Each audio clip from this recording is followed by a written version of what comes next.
ሚዲያችንንና ፕሮግራሞቻችንን ሰብስክራይብ፣ ላይክ እና ሼር በማድረግ እንድትከታተሉንና እንድታደምጡን በአክብሮት እንጋብዛለን። ሰላም ጤና ይስጥልኝ። ታማኝ መረጃ ምንጭ ከሆነው ከሎሚ ቴሌቪዥን የሰዓቱ ዜናዎች ይዘንላችሁ ቀርበናል። ከሀገር ውስጥ ፖለቲካ እስከ ቀጠናው የጸጥታ ሁኔታዎች ድረስ የተሰሙ አበይት መረጃዎችን ዋናዎችን አስቀድመን እናደምጣቸዋለን። በትግራይ የግዳጅ አፈሳ፣ የተማሪዎች እገታ፣ የህፃናት ምልመላ አቤቱታና የአመራሩ ማስተባበያ በቀዳሚነት የምንመለከተው ጉዳይ ይሆናል። የኤርትራ መንግስት የተባበሩት መንግስታት ድርጅት የሰየመውን የሰብአዊ መብት ልዩ መልእክተኛ ሹመት እንዲያበቃ መጠየቁን ሌላኛው ጉዳያችን ነው። በዲሞክራቲክ ሪፐብሊክ ኮንጎ የተቀሰቀሰው አደገኛ የኢቦላ ቫይረስ ዝርያ ለማከም አዲስ የህክምና ሙከራ መጀመሩን ተበሰረም። ለአሁን ያዝናቸው አርዕስተ ዜናዎቹ በከፊሉ እነዚሁ ነበሩ። አሁን ደግሞ የክስተቶቹ ዝርዝር መረጃ ምክንያቶችና ተያያዥ ትንታኔዎችን ሰፋ አድርገን ወደምናይበት ወደ ዝርዝር ዜናዎቻችን እንሻገራለን። አብራችሁን ቆዩ። በትግራይ ክልል የተጀመረው የግዳጅ ወታደራዊ ምልመላ በሃይማኖት አባቶችና በነዋሪዎች ዘንድ ከፍተኛ ተቃውሞና ስጋት ቀሰቀሰም። በትግራይ ክልል ዋና ከተማ መቀለ እና በተለያዩ አካባቢዎች ህጻናትና የቤተ ክርስቲያን የአብነት ተማሪዎችን ያካተተ አስገዳጅ ወታደራዊ ምልመላ አፈሳ የተካሄደ መሆኑን የሚጠቁሙ መረጃዎችን መውጣታቸው ተከትሎ በክልሉ ህዝብና በሃይማኖት ተቋማት ዘንድ ከፍተኛ ውጥረትና ቁጣ ሰፍኗል። ዛሬ ሰኔ 26 ቀን 2018 ዓ.ም በመቀለ ከተማ ቀበሌ 05 እና 06 አካባቢ በርካታ ወጣቶች ታፍሶ በመኪና ተጭኖ ሲወሰድና ህዝቡ ተቃውሞውን ሲያሰማ የሚያሳይ ምስሎችን በማህበራዊ ሚዲያ መነጋገሪያ ሆኗል። የክልሉ መንግስት አመራሮች ድርጊቱን የተጋነነና ሽብር ለመፍጠር የተሰራጨ ሲሉ ቢያጣጥሉትም እየወጡ ያሉት መረጃዎችና የሃይማኖት ማህበራት መግለጫዎች ግን ሁኔታው አሳሳቢ ደረጃ ላይ መድረሱን ያሳያሉ። በማህበራዊ ሚዲያ በሰፊው በተሰራጨ ቪዲዮ መልእክት መቀለ የምትገኝ አንዲት ወጣት በክልሉ ውስጥ ምንም የማይመርጥ የግዳጅ ወታደራዊ ምልመላ እየተካሄደ መሆኑን ይፋ አድርጋለች። ወጣቷ በምሬት እንደገለጸችው ታጣቂዎች ከሆቴል ከመንገድና ከመኖሪያ ቤቶች ጭምር ለጦርነት የሚደርስ ልጅ አላችሁ ወይ በማለት ሰዎችን እያፈሱ ወደ ማሰልጠኛ እየወሰዱ ይገኛሉ። በ2014 እና በ2015 ዓ.ም በነበረው ጦርነት ወቅት ህጻናት የነበሩት አሁን እድሜያቸው ለጦርነት ደርሷል ተብሎ እየተወሰዱ ነው። ባለስልጣናት ልጆቻቸው በአሜሪካና በአውሮፓ በሰላም እየኖሩ የድሃውን ልጅ ግን ለማንም የማይጠቅም ጦርነት እየማገዱ ነው። ወደ ጦርነት መሄድ አንፈልግም፣ መሞት ካለብኝም እዚሁ ግደሉኝ ስትል ወጣቷ የሁኔታው አስከፊነት ገልጻለች። I live in Tigray, I live in Mekelle, and they are drafting people to go to war, and it's very scary. They don't care. They are drafting people from the church, that the people that they are taking, they came from villages, very small towns, to learn about their religion. They are Orthodox churches. They are taking them, and they are taking people from the street. They don't ask for the age. They are probably under 18 of age, and they don't care. ቅዱስ ያሬድ ዘኦርቶዶክስ ተዋሕዶ ማህበር ባወጣው መግለጫ በመቀለ ከተማ ከሚገኙ ደብረ ቅዱሳን ጸረ አርያምና ከሌሎች አብያተ ክርስቲያን ያሬዳዊ ዜማ በመማር ላይ ያሉ የአብነት ተማሪዎች በታጣቂዎች በኃይል ታፍሰው መወሰዳቸው በጽኑ አውግዟል። ማህበሩ ቤተክርስቲያንን ከምድር የፈጣሪ ኤምባሲ ጋር በማነጻጸር ተማሪዎችን ከእቅፉ መንጭቆ መውሰድ እግዚአብሔርን መፈታተን ነው ብለዋል። ከዚሁ ተያይዞ በሃይማኖት አባቶች የሚከተሉትን ተቃውሞ አሰምተዋል። ብፁዕ አቡነ ናትናኤል የምዕራብ ዞንና ሁመራ ሀገረ ስብከት ሊቀ ጳጳስ ድርጊቱ የተቃውሞ የደርግ ዘመን የአፈሳ ስርዓት እንደሚያስታውስ ጠቅሰው ተማሪዎችን ከፍቃዳቸው ውጭ በተለይም በሌሊት መውሰድ እጅግ የሚያሳዝንና የማይገባ ተግባር መሆኑን ገልጿል። ቆሞስ አባ ወልደ ስላሴ የመቀለ ቅዱስ ቂርቆስ ደብረ አስተዳዳሪ የአፈሳ ተግባሩ በአስቸኳይ እንዲቆም በመጠየቅ የትግራይ ወጣቶች መዳረግ ያለባቸው ለስራ፣ ለትምህርት እንጂ ለጦርነትና ለሞት መሆን የለበትም ብለዋል። መጋቢ አላፍ መምህር ታምራት የመቀለ አብያተ ክርስቲያናት ሰባኪ ተማሪዎች ወደ ቤተ ክርስቲያን የሄዱት ለመንፈሳዊ ትምህርት እንጂ ሌላ ዓላማ ለመሆኑን ገልጸው ይህንን የቤተ ክርስቲያን ክብር የሚነካ ድርጊት እንዲቆም ጠይቀዋል። ጦርነቱ ስጋት በተጨማሪ በክልሉ ያለው የጥሬ ገንዘብ እጥረትና የኑሮ ውድነት ህዝቡን ክፉኛ እያሰቃየው መሆኑን በዘገባው ተመላክቷል። የዕለት ተዕለት ግብይት ሙሉ በሙሉ በሞባይል ባንኪንግ ላይ የተወሰነ በመሆኑ በማንኛውም ሰዓት ኢንተርኔት ቢቋረጥ በረሃብ እንቆርጣለን የሚለው ነዋሪዎችን ስጋት አይሏል። ይህ በእንዲህ እንዳለ የህወሓት ከፍተኛ አመራር የሆኑት ወይዘሮ ፈትለወርቅ ገብረ እግዚአብሔር ለክልሉ ሚዲያዎች በሰጡት ጋዜጣው መግለጫ በክልሉ አስገዳጅ አፈሳ አለ በሚል የሚተሰራጨው መረጃ የተጋነነና በህዝቡ ዘንድ ሽብር ለመፍጠር የታለመ ነው በማለት ማጣጣላቸው ይታወሳል። ይሁን እንጂ አሁን እየወጡ ያሉት ተከታታይ ምስክርነቶችና የሃይማኖት አባቶች አቤቱታ በትግራይ ክልል ዳግም የሰላም መፍረስና ሰብአዊ ቀውስ እንዳይከሰት ዓለም አቀፉ ማህበረሰብ ትኩረት እንዲሰጠው የሚያሳስብ ሆኗል።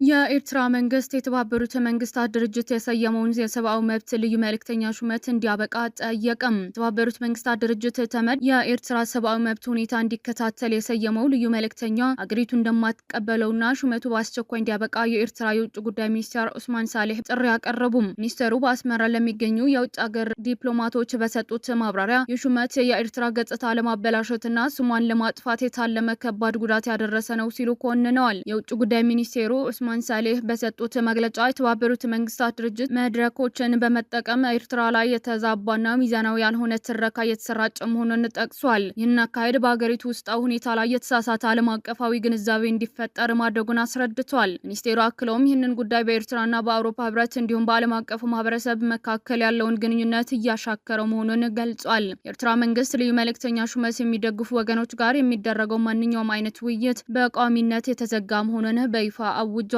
ባለፈው ወር የተመድ ሰብአዊ መብቶች ምክር ቤት ልዩ መልእክተኛ ዶክተር መሐሙድ አብዱል ሰላም ባቀረቡት ሪፖርት በኤርትራ ህገወጥ እስራት፣ አስገዳጅ ስወራና ኢሰብአዊ አያያዞችን ጨምሮ ከባድ የሰብአዊ መብት ጥሰቶች እንዳሉ መግለጻቸው ይታወሳል። የኤርትራ ባለስልጣናት ግን የቀረበውን ክስ የፖለቲካ ፍላጎትና ድብቅ አጀንዳ ያለው ነው በማለት ሙሉ በሙሉ ውድቅ አድርገውታል። የኤርትራ መንግስት ለዚህ ምዕራባውያን ዘመቻ እስካሁን 8 ሚሊዮን የአሜሪካ ዶላር ከ120 ሚሊዮን ናቅፋ በላይ መባከኑን ጠቅሰው ይህንን ገንዘብ በሀገሪቱ ራስ መቻል ሞዴል መሰረት ከ10 ሺህ በላይ ዜጎችን የሚጠቅም ፀሐይ ኃይል ሶላር የሚሰራ የውሃ መሰረተ ልማት ለመገንባት ይውል እንደነበር አስታውሷል። በጄኔቫ በሚገኘው የተባበሩት መንግስታት የሰብአዊ መብት ምክር ቤት አማካኝነት የኤርትራ ልዩ መልእክተኛ ለመጀመሪያ ጊዜ የተሾመው እንደ አውሮፓውያን አቆጣጠር በ2012 በጅቡቲ፣ ሶማሊያና ናይጄሪያ መሪነት በቀረበ የውሳኔ ሀሳብ ነበር። የአሜሪካና የአውሮፓ ህብረት ሀገራትም ሙሉ ድጋፍ ሰጥተውት ነበር። ላለፉት ዓመታት የቀረቡት ሪፖርቶች ሙሉ ሀገሪቱን ያለውን የእምነት ነጻነት፣ የፕሬስ ነጻነት እገዳ፣ ህገወጥ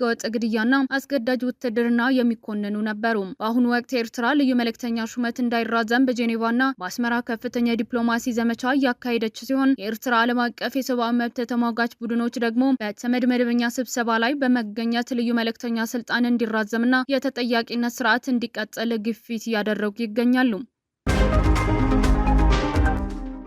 የዓለም አቀፍ የገንዘብ ድርጅት IMF ስራ አስፈጻሚ ቦርድ ለኢትዮጵያ የተፈቀደው የተራዘመ የብድር አገልግሎት 5ኛ ግምገማ ማጠናቀቁን ተከትሎ ሀገሪቱ የ464 ሚሊዮን የአሜሪካ ዶላር ተጨማሪ ብድር እንድታገኝ መወሰኑን ሰኔ 26 ቀን 2018 ዓ.ም ባወጣው መግለጫ አስታወቀም። የአዲስ ክፍያ ኢትዮጵያን እስካሁን በድርጅቱ ያገኘችው ጠቅላላ የገንዘብ መጠን ወደ 2.647 ቢሊዮን ዶላር ከፍ ያደረገው ሲሆን ሀገሪቱ የክፍያ ሚዛኗን እንድታስተካከልና የበጀት ፋይናንስ ፍላጎቷን እንድታሟላ ይረዳታል ተብሏል። ድርጅቱ የኢትዮጵያ ማክሮ ኢኮኖሚ አፈጻጸም ጠንካራ መሆኑን ቢገልጽም በመካከለኛው ምስራቅ ያለው ጦርነት በኢኮኖሚው ላይ ጫና መፍጠሩን አልሸሸገም። በተለይም የነዳጅ ዋጋ መጨመር ያስከተለው የፋይናንስ ጫና ለማቋቋም እንዲቻል በፕሮግራሙ ስር ወደፊት ሊለቀቅ ከነበረው ገንዘብ ውስጥ 200 ሚሊዮን ዶላር የሚጠጋው ቀድሞ እንዲለቀቅ መደረጉ መንግስት ሀገር ውስጥ ያለው የነዳጅ ዋጋና የትራንስፖርት ዘርፍ ለማረጋጋት ሊጠቀምበት እንደሚችል ይጠበቃል። የአይኤም ምክትል ዋና ዳይሬክተር